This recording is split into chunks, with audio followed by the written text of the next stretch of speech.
E aí, bora falar sobre uma coisa que todo mundo acha que sabe o que é, mas será que sabe mesmo? O que é história de verdade? Pode parecer pergunta de prova, né? Mas olha, a resposta tá mais para um filme de mistério do que para um livro velho pegando poeira. Vamos desvendar juntos o que a história realmente é.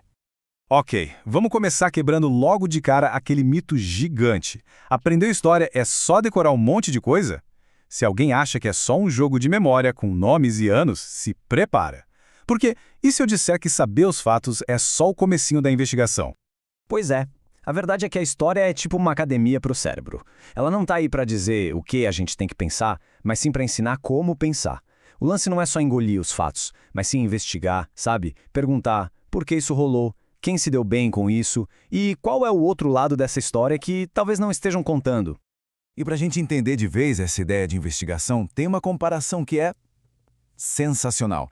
E se a gente imaginasse o historiador não como um professor com um livro na mão, mas como um detetive, tipo um Sherlock Holmes mesmo?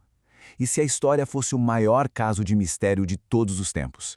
Essa ideia nem é nova, ela foi inspirada lá em 1979 por um historiador chamado Carlo Ginzburg. E faz todo sentido, né? Pensa bem, o historiador não tem uma máquina do tempo para voltar e ver o que aconteceu. Então, como é que ele sabe das coisas? Exatamente como um detetive, analisando as pistas. Todas as pistas que o passado deixou para trás. Quem nunca brincou de detetive, nem que seja uma vez na vida? Juntando uma coisinha aqui, uma conversa ali, tentando descobrir o que aconteceu. Então, o trabalho do historiador é basicamente esse. A diferença é que o mistério que ele tenta resolver é a história de civilizações inteiras, bem mais complexo. É por isso que a gente pode pensar na história como um quebra-cabeça gigante. Cada evento, cada pessoa, cada documento antigo, cada objeto que acham, tudo isso é uma pecinha. Sozinha, uma peça não diz quase nada, mas quando o historiador começa a juntar, a encaixar uma na outra, aí sim, a imagem completa do passado começa a aparecer.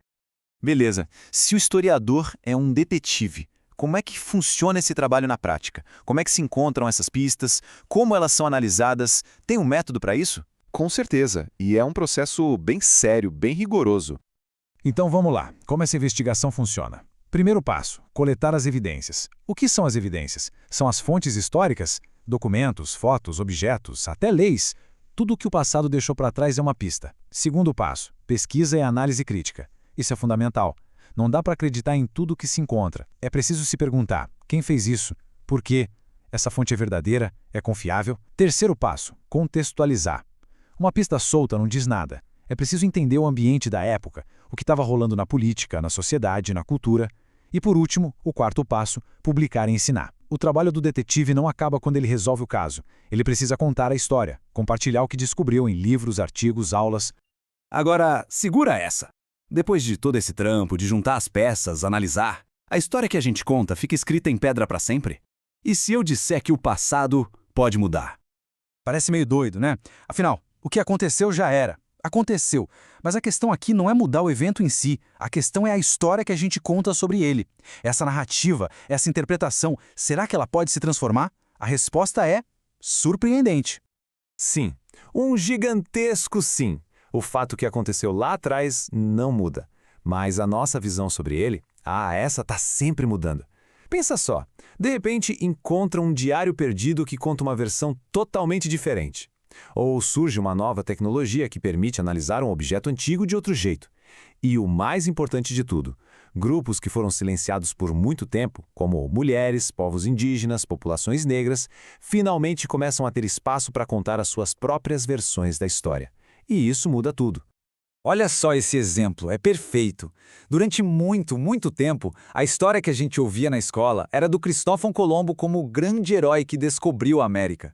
Mas essa era a história contada pelo ponto de vista dos europeus.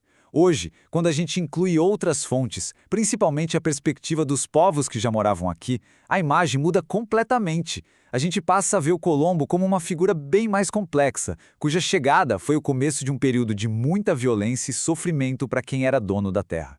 O ano 1492 continua o mesmo no tempo cronológico, mas o significado daquele tempo histórico, a interpretação dele, essa se transformou. Isso mexe com a nossa vida hoje. Por exemplo, a discussão sobre mudar o nome de um feriado de Dia de Colombo para Dia dos Povos Indígenas. Isso não é apagar a história, muito pelo contrário. É adicionar novas camadas, é tornar a história mais completa. É a gente reconhecendo que a forma como organizamos o nosso tempo, o nosso calendário, é uma construção cultural. É uma escolha que a nossa sociedade faz sobre quem a gente quer valorizar e lembrar. Tá, mas essa conversa toda pode parecer uma coisa meio acadêmica, né? Coisa de livro, de museu, mas não é não. A história está muito mais perto do que a gente pensa. Ela está no nosso dia a dia o tempo todo. Quer ver? Aquele álbum de fotos antigas da família é uma fonte histórica valiosíssima. O nome da rua onde a gente mora, com certeza tem uma história por trás. Aquela conversa com as pessoas mais velhas, contando como as coisas eram antigamente, isso é fonte histórica oral pura. Até quando a gente assiste a um filme ou uma série de época, ou joga um game tipo Age of Empires, a gente está interagindo com a história. Ela está em todo lugar mesmo. Beleza, depois dessa viagem toda, vamos voltar para a nossa pergunta lá do começo. Agora que a gente juntou todas essas peças, qual é afinal a resposta? Chegamos lá. História é a ciência que estuda os seres humanos no tempo. Mas não é só olhar para trás, não. É muito mais sobre entender como as ações do passado conectam com o nosso presente e como o que a gente faz agora está construindo o futuro. No fim das contas, a ciência que estuda as conexões. E o mais legal de tudo, a resposta sempre esteve na própria palavra. História vem do grego historia, e sabe o que significa? Investigação, ou conhecimento adquirido por investigação. Ou seja, desde a sua origem, a história já nasceu com essa alma de detetive. Tem uma citação do Newton Mullett que eu acho genial e que resume tudo isso. Ele diz que o conhecimento histórico pode ser visto como um modo de problematizar a vida. Ou seja, estudar história não é para ter todas as respostas prontas, é para aprender a fazer perguntas melhores, a questionar o mundo, a entender por que as coisas são como são hoje e, quem sabe, imaginar como elas podem ser diferentes amanhã. E para fechar, fica aqui uma provocação para a gente pensar. Se a história é essa investigação que nunca acaba, imagina só, os historiadores daqui a 200 anos olhando para a nossa época agora. O que eles vão querer entender sobre a gente? Quais vão ser as fontes históricas que a gente está deixando para eles? Qual vai ser o grande mistério do nosso tempo que eles vão passar a vida tentando desvendar? Fica aí a reflexão. A gente se vê na próxima.